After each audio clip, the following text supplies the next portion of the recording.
Hey, welcome aboard, everyone. This is Ilian Yotov. I am the founder of allthingsforex.com and also the host of the popular daily All Things Forex trading room. You can find it on allthingsforex.com. You can also check out my book, The Quarter Series, The Revolutionary New Foreign Currencies Trading Method, available everywhere books are sold, including on fxstreet.com. And speaking about fxstreet.com, I'd like to thank our friends there for hosting this series of webinars. Great to be back after a short break of a few weeks with a new time instead of Friday mornings, because the webinar time coincides with our live trading room, so it's physically impossible for me to do both of them at the same time. This is why we decided with our friends at FX3 that we're going to do these weekly Outlook webinars on Sundays, 6 to 7 p.m. Eastern Time. So make sure to save the time, and I look forward to continue to see you every Sunday night from 6 to 7 p.m. Eastern Time for these Outlook webinars. Now, what we're here today to discuss are the upcoming events for the trading week, which is going to be the final trading week of the month of June, by the way. This is going to be an interesting week because it's going to be filled with notable economic data throughout next week from the United States. And we know after the Fed sort of spooked the markets by reminding them that sooner or later the massive amounts of quantitative easing are going to be reduced. And then ultimately the ultra-accommodative monetary policy is going to be withdrawn sooner or later. It seems like in the last several years, many people have forgotten the fact that we have had these massive amounts of quantitative easing, monetary policies by the Federal Reserve that simply is not, maybe people felt like they would never go away. Well, that's, of course, a wishful thinking, because we knew that sooner or later all of this is going to have to come to an end. Without a doubt, the Fed has a very difficult task as far as winding down this record stimulus. And the first step, as I've been saying now for months, many months, for those of you who follow these weekly Outlook webinars, or if you follow me on my website, allthingsforex.com, I've been saying all along that the Fed obviously is not going to quit cold turkey and discontinue all of the quantitative easing programs and start hiking rates and so forth and so on.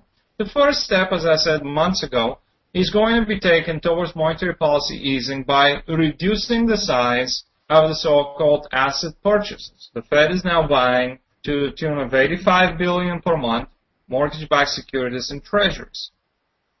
And the Fed hinted last week after their monetary policy meeting that sometime toward the end of 2013, the Fed could start reducing the size of these monthly asset purchases, which some have called it to taper, started the tapering of these asset purchases.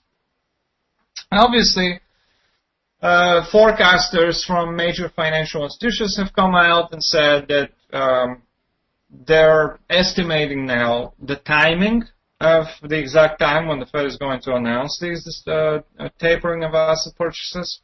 Most of them agree that it's going to be in October, the October two-day meeting at the end of October that the Fed's going to have. And most of them agree that the asset purchases, monthly asset purchases, will be reduced by about $20 billion. So bringing them from 85, the current level, to 65 billion per month. And then ultimately what the Fed Chairman Bernanke told us during the press conference, delivering the message to the markets, was that not only the Fed is going to start tapering the monthly asset purchases, but ultimately, provided that conditions in the labor market and economic conditions in general in the United States continue to improve, then ultimately by the middle of 2014, which is about a year from now, the Fed is going to look to discontinue altogether all quantitative easing operations.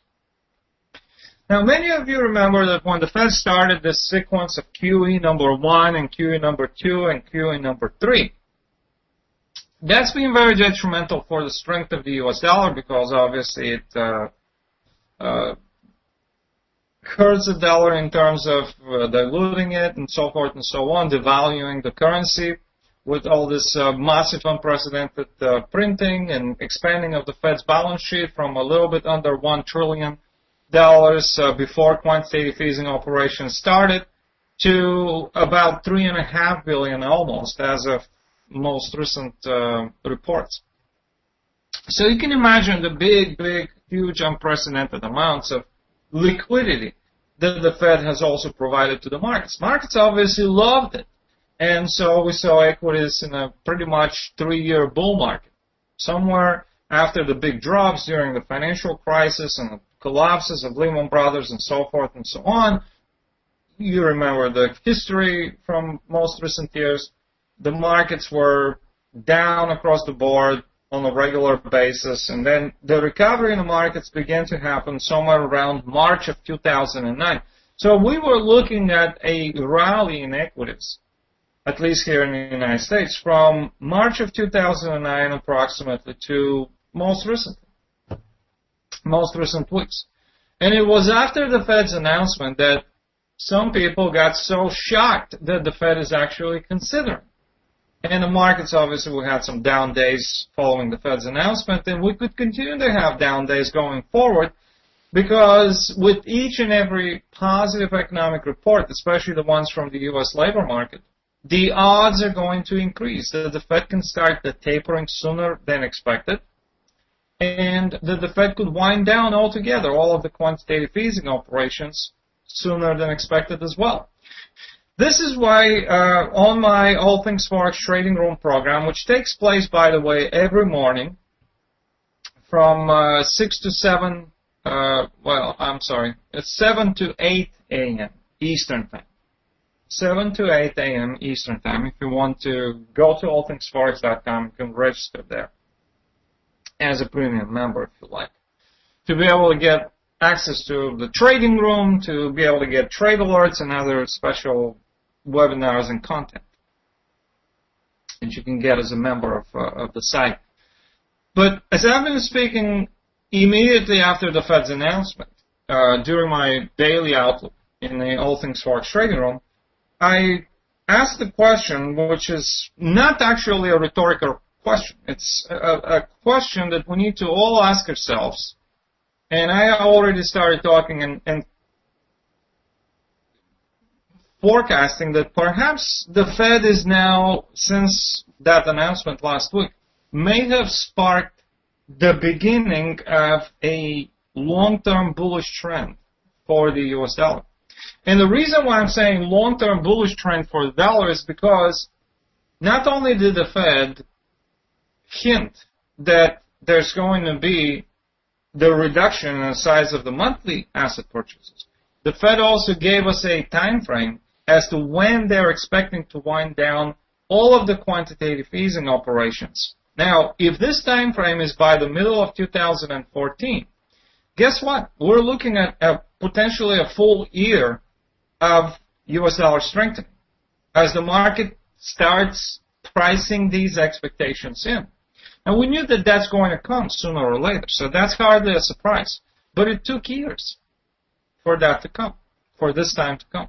And it seems like with the Fed's announcement last week, we may be in the beginning, early stages of a long-term bullish trend for the U.S. dollar versus currencies whose central banks are definitely not positioned at this point of time to start monetary policy tightening. For example, if you take a look at where the Fed is right now in its monetary policy cycle, and you compare it with where, for example, the Bank of Japan is. The Bank of Japan is now yet beginning in the early months of its quantitative easing, massive, aggressive, unprecedented quantitative easing program and operations. So it makes sense to me, at least, that the U.S. dollar could continue to strengthen versus the Japanese yen because of the difference in monetary policies. Now, you can also ask yourself, which other major central banks are not ready to start monetary policy tightening? The second one that comes to mind is the European Central Bank. with chronic contraction in the Eurozone manufacturing and services sectors, and economic growth non-existent in the Euro area, unfortunately, for 3 consecutive quarters now, I don't really see how the European Central Bank is positioned to start tightening monetary policy. Moreover, I feel that they might actually be more willing to continue to ease monetary policy further in an effort to stimulate economic growth. And so I think that the dollar would have a potential in the long run to continue to strengthen for the next year. But it may not be just for the next 1 year. It may be even for longer than just 1 year. Why longer than just 1 year? Well, if the Fed told us that next year, by the middle of 2014, we're going to see, they're expecting that they might start quitting the quantitative easing operations altogether, then many experts are also saying that the Fed is going to start hiking interest rates when the quantitative easing is wound down, and if that's by the middle of 2014. What's going to follow next, the next step in this monetary policy tightening cycle, is going to be the Fed raising interest rates. Now, when the market starts pricing in expectations, and you know that the markets are forward-looking, when the market begins to price expectations that the Fed's going to start hiking rates, then that could accelerate this long-term bullish trend that we could be seeing the early days of for the dollar. And that's why I'm saying it could be longer than a year. If the Fed starts hiking rates in late 2014 or early 2015, then we could see that trend extending for a year and a half, maybe even a couple of years.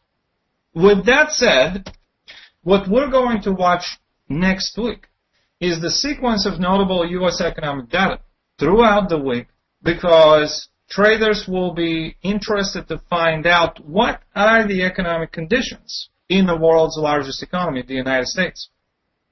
And ultimately, based on the conditions and on the latest economic data, they're going to gauge the odds of the Fed beginning to tighten monetary policy.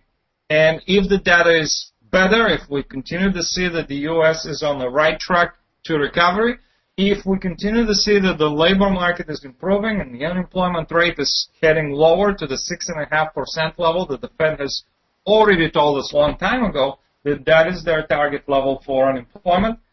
When the unemployment drops to 6.5%, and the Fed said last week that they're expecting that that's going to happen by mid-2014, that the unemployment rate is going to go down from the current 7.6% level to 6.5%, that's going to be the time when quantitative easing is going to come to an end.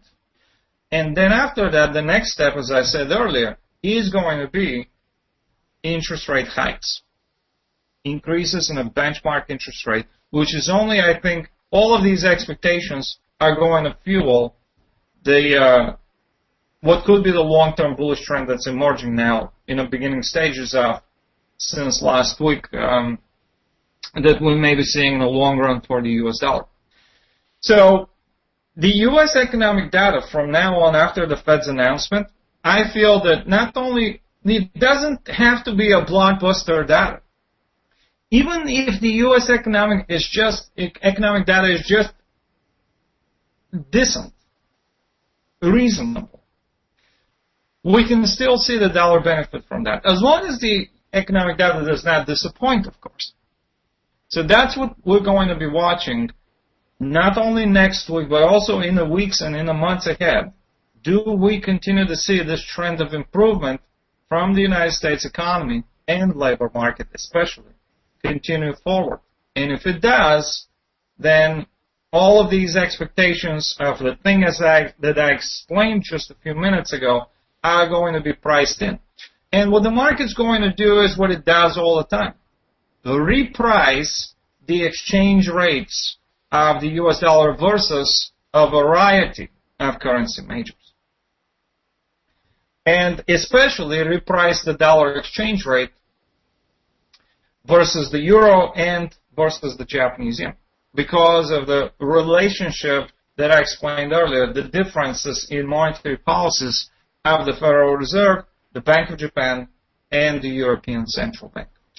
The sequence of top 10 economic events next week is going to start with the German IFO Business Climate and Expectations Index. Many of you have probably noted what I mentioned earlier, and that's the Eurozone is still mired in recession.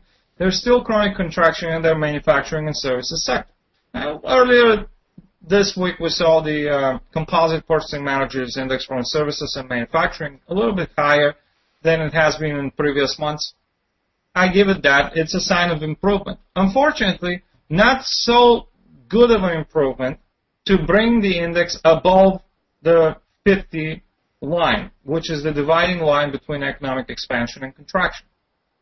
At 48.9, the composite index was close to 50 and getting closer from readings of 46 or so a few months ago. So there is an improvement, but not enough yet for us to talk about an expansion. Unfortunately, the indexes are still in contraction territory from both the services and the manufacturing sector in the Eurozone. The German IFO index and the ZEW index are two forward-looking indexes of conditions in the largest economy in the Eurozone. And the Eurozone has 17 members, and the only one that's doing better than the rest is Germany. It's the largest economy in the Eurozone, and so further improvement in German economic conditions do not surprise me.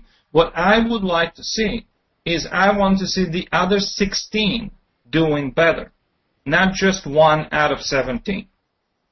So when we see a ZEW index from Germany or a IFO index from Germany showing some signs of improvement, then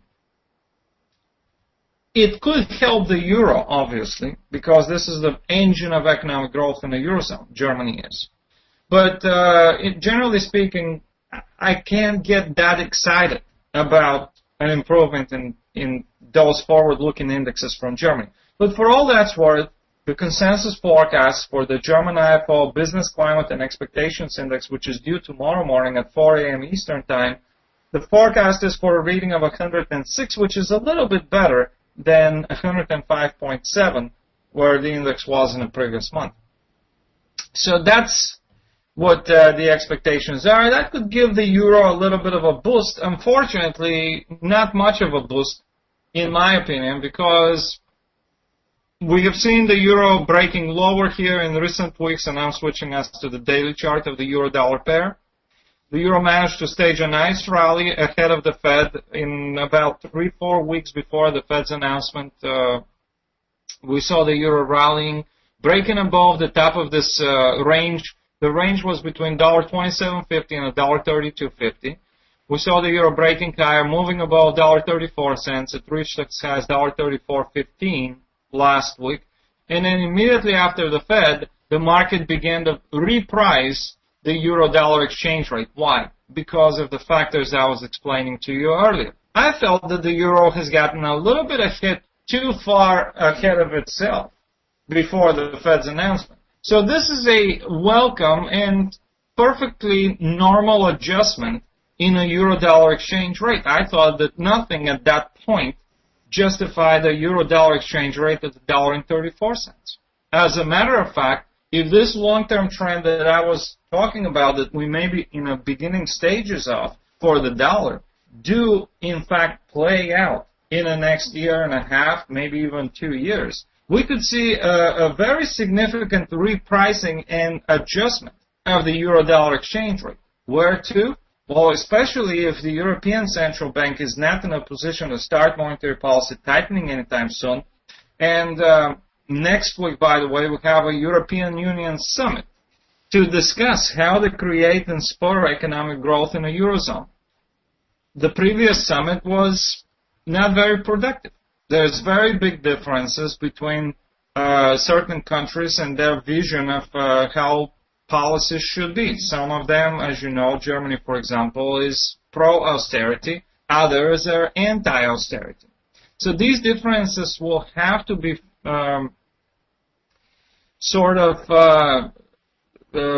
agreed upon, and some sort of a middle ground would have to be reached as far as how growth in a euro area will be created.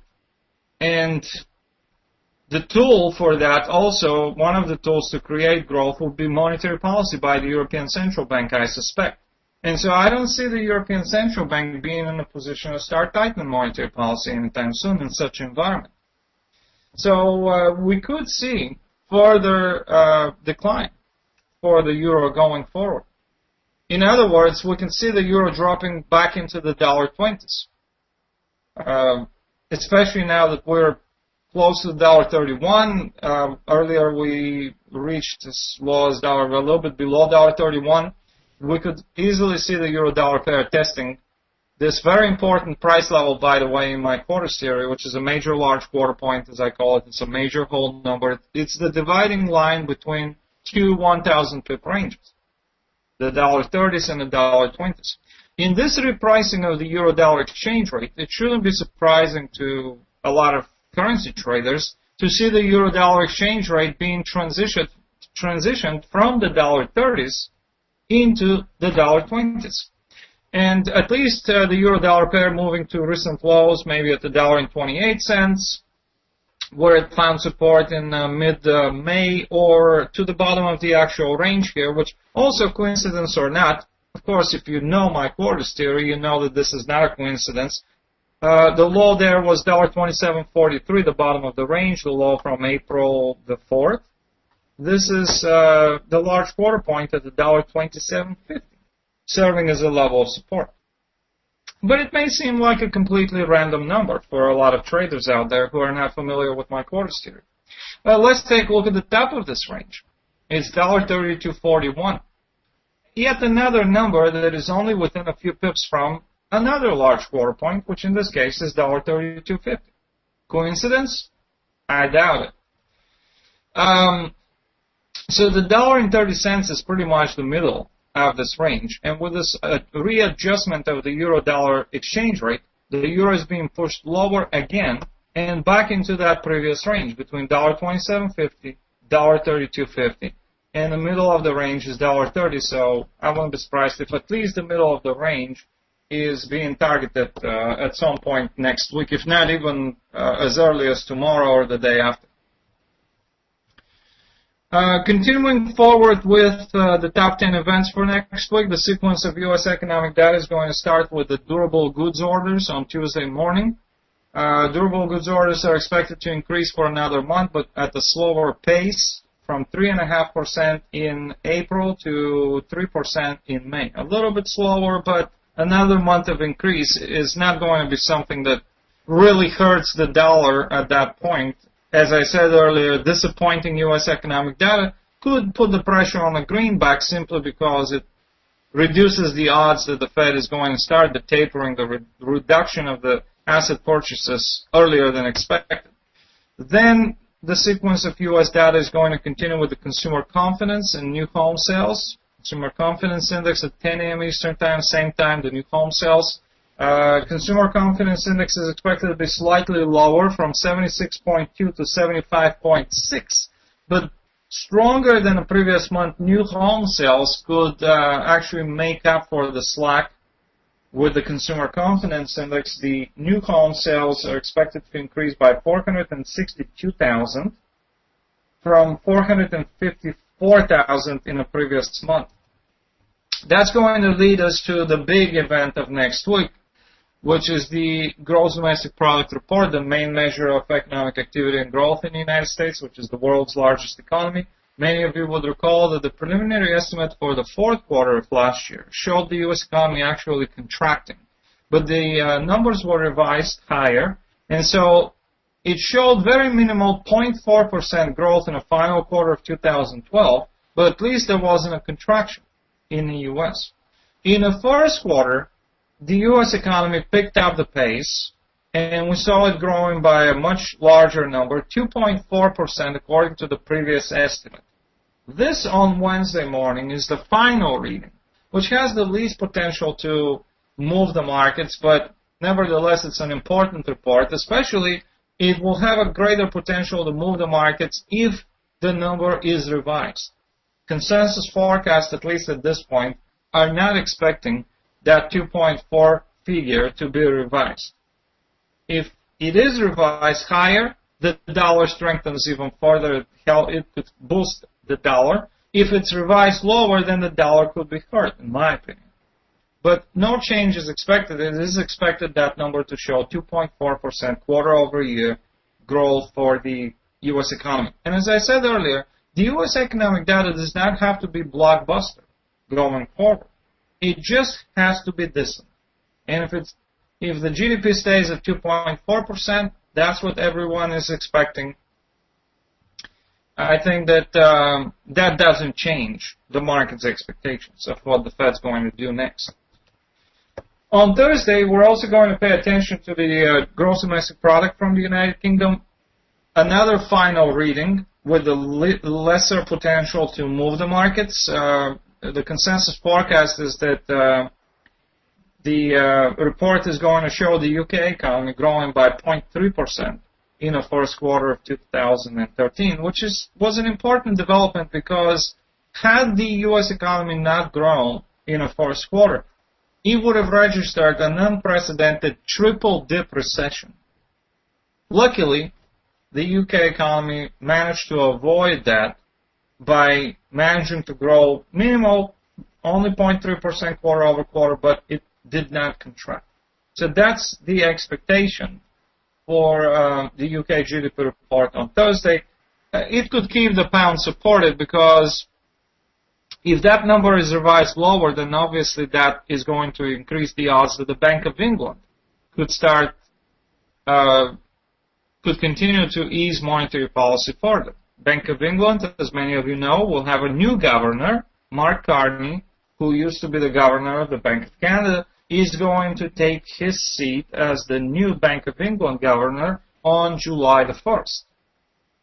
And so the upcoming meeting in July from the Bank of England is going to be very closely watched. And when you tune into the next Sunday Outlook webinar that we'll have at the same time as today, we're going to talk about that meeting in a lot more detail. But I think as long as the UK economic data does not disappoint, the pound could find some support. And based on the expectations, the Bank of England will not be in any hurry to ease monetary policy further. The pound, just as the euro, has come under pressure in the aftermath of the Fed's announcement. I don't think that the Bank of England is really in a rush to ease monetary policy further. But I don't even think that they're, on the other hand, in a position to start tightening monetary policy either. At least at this point, the Bank of England, for several months now, has sat on the sidelines as far as expanding the size of its asset purchase program. And that's been British pound positive. And as long as the Bank of England stays on the sideline, the pound could benefit from that. But the pound-dollar exchange rate is also being repriced. I felt that the pound was a little bit ahead of itself as well when it started this rally from around $1.50 all the way up to the $1.5750 high right there, which happens to be another coincidence, or not, being the large quarter point $1.5750 serving as a level of resistance. With the pound coming under pressure here, we have completed the quarter between $1.5750 to $1.55.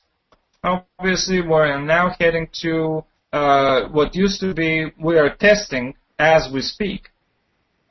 Previous double top resistance from these couple of days, the resistance was at $1.5410, and then an identical high at $1.5408 from April the 11th and April the 12th. This is the area now that the pound is trying to break below. It reached as low as $1.5370 in a trading session today. And if we get to see that decisive breakout, we could probably see the completion of the quarter between $1.55 and the large quarter point at the $1.5250 in the upcoming trading sessions. So we'll watch the GDP report on Thursday from the UK. Also on Thursday starts the two-day European Union Economic Summit. as I mentioned earlier, lots of disagreements in the views of how economic growth should be created in the euro area. So I wouldn't be surprised if this two-day summit next week is another unproductive economic summit. We just had this weekend the meeting of finance ministers of the Eurogroup, and no agreement was made there. No agreement was reached on how to proceed with the technicalities of bailing banks and bank bailouts. So I think that European leaders are accustomed to postponing things for other meetings in upcoming months and so forth and so on, and I wouldn't be surprised if the European Union Summit is another unproductive European Union Summit, which, by the way, the euro is probably not going to benefit from another unproductive European Union Summit at the end of next week. On Thursday, we're also going to see the personal income and outlays. It's a gauge of consumer income and spending, and it also contains an important part, the personal consumption and expenditures price index, which is the preferred gauge of inflation by the Federal Reserve. And the personal income is expected to increase compared with the previous month. Personal spending, which is a big part of the U.S. economy, consumer spending is also expected to increase very significantly by 0.4% month over month, compared with unexpected drop by 0.2% in the previous month. So this could be a good report on Thursday, provided the consensus forecast is accurate. And the personal consumption expenditures inflation price index is expected to show inflation pressures not really increasing a whole lot to steer the course of the Fed's monetary policy in another direction. So this could be a report that at least does not hurt the dollar, if not even maybe even offer a boost to the U.S. dollar on Thursday morning. That at the same time, we're going to see the jobless claims, which are expected to be a little bit less jobless claims than they were in the previous week. 354,000 in the previous week, 351,000 next Thursday. Any number there in the 350 and below range, 350,000 and below range, could show or signal further improvement in the U.S. Jobs market, which is also going to be, in my opinion, U.S. dollar supportive, as I explained previously. Pending home sales index from the U.S. is a leading indicator of housing market activity. It measures signed home sale contracts, not really sold homes, but ones that are pending to be sold. And the index is expected to be stronger and higher than it was in the previous month. It was up by only 0.3% month over month in April. For May, the pending home sales index is expected to show an increase by 1.1%. month over month. So another decent report from the U.S. That's going to lead us to the Japanese Consumer Price Index, which is due on Sunday night. This is going to be an interesting report because obviously the dollar had a very significant price correction. I'll show you the dollar-yen daily chart very quickly, and then we have to wrap things up for the day. We had a really late start, which I apologize for. This is the significant 1,000 pips almost price correction of the dollar's gains and the rally that the dollar had, a multi-month rally for the dollar versus the yen. It was a welcomed opportunity, as I discussed in my All Things Forex trading room, that because of that larger price correction, many traders had the opportunity to reposition at lower price levels. The dollar dropped as low as 93.77, a little bit below 94 yen. And because of the Fed's announcement, obviously, the dollar is now starting to stage that rally once again and to continue that previously established bullish trend, which is now leading to dollar gains of over 400 pips since early last week. Not shocking, as I explained earlier, the Bank of Japan's monetary policy is on a completely different path than what the path that the Fed is now considering to take. So this could fuel further gains for the dollar against the Japanese yen. We have to be careful, however, because further improvement in the Japanese economic data can actually provide moments or periods of yen strengthening during this rally. I mean, obviously, the dollar can continue to rally in a long run versus the Japanese yen. That's not going to be every day, every week, every month. There's going to be periods of price corrections and pullbacks, which is perfectly normal and healthy. And these pullbacks and price corrections could be triggered by better than expected positive Japanese economic data that will reduce the odds of the Bank of Japan getting even more aggressive and doing even more than what they're currently doing to weaken the Japanese yen, to spur inflationary pressures, and so forth and so on. And one of those better than expected reports from Japan could come as early as next Thursday, when we get to see inflationary pressures. After all of this massive quantitative easing, the Bank of Japan's record unprecedented easing could finally begin to produce results in a way that it could finally show inflationary pressures increasing. Last month, in April, the Consumer Price Index, or the so-called National Core Consumer Price Index in Japan, was still below zero in deflation territory. It was down by 0.4% month over month. Or was it year over year, rather? Now, however, next Thursday, we're expecting to see the index climbing up to 0%. Granted, it's still not climbing above zero, but it's not below zero anymore. And if that's what we start to see, Bank of Japan actually has explained that all of this massive unprecedented quantitative easing is done in an effort to spur inflationary pressures, to fight deflation, which has been a big problem in Japan for over a decade now, and to spur inflation, to bring the inflation rate to the desired 2% target. I mean, even at 0%, obviously the consumer price index is very far from the 2% target, but the Bank of Japan is hoping that in the next couple of years they can achieve that 2% target. And this move from minus 0.4% to 0% in inflationary pressures picking up is a move in the right direction. So it would reduce, to some extent, the odds of the Bank of Japan getting even more aggressive and doing more. And the yen could find that period of strength maybe for a few days or so, when those positive reports come from Japan. We've seen signs of improvement from the Japanese current account balance, no longer running a trade account deficit, rather coming back to surplus. We've seen it with the Japanese GDP report showing the economy returning back to growth in the first quarter of 2013. And now, finally, after all these months, we could see inflationary pressures beginning to pick up in Japan, which is going to be a very important development. Although the dollar could pull back from this recent strength in the last 5 days, watch these previous support levels, whether it's the large quarter point at 95 yen or the 94 yen level. There's important support area there. If that area is broken below, the price correction of the dollar's gains is going to extend even further, which is not going to be surprising. It could go to the large quarter point at 92.50, maybe even to that support area a little bit below 91 yen.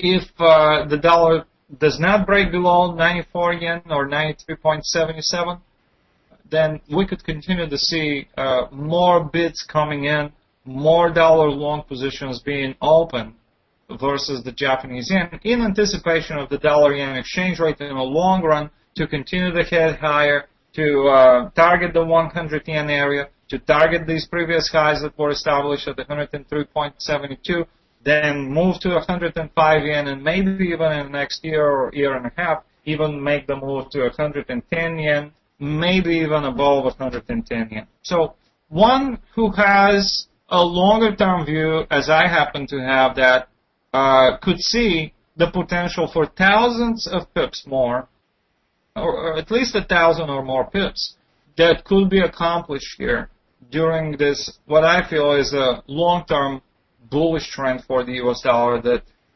has already emerged for the dollar against the yen. It could emerge for the dollar versus the euro or other major currency pairs as well. And then the final event for next week is going to be, again, from the United States, the Consumer Sentiment Index, a little bit of an upward revision. The Consumer Sentiment Index was at preliminary estimate last Friday, showed the index at 82.7. It is expected to be revised higher at to 83.1. This could be another upbeat, at least decent, Consumer Sentiment Index report from the United States, which could keep the odds there that the Fed is on the path, has taken the course now towards taking the first step towards monetary policy tightening, sooner rather than later. I'd like to invite you to join me daily to my All Things Forex live trading room, 8 to 9 a.m. Eastern Time, every morning, Monday through Friday. You can find it on allthingsforex.com. You can also follow us on Twitter at allthingsforex is the account. Thank you very much for joining me today. Have a great evening and happy trading week ahead of us. And I look forward to seeing you again next Sunday.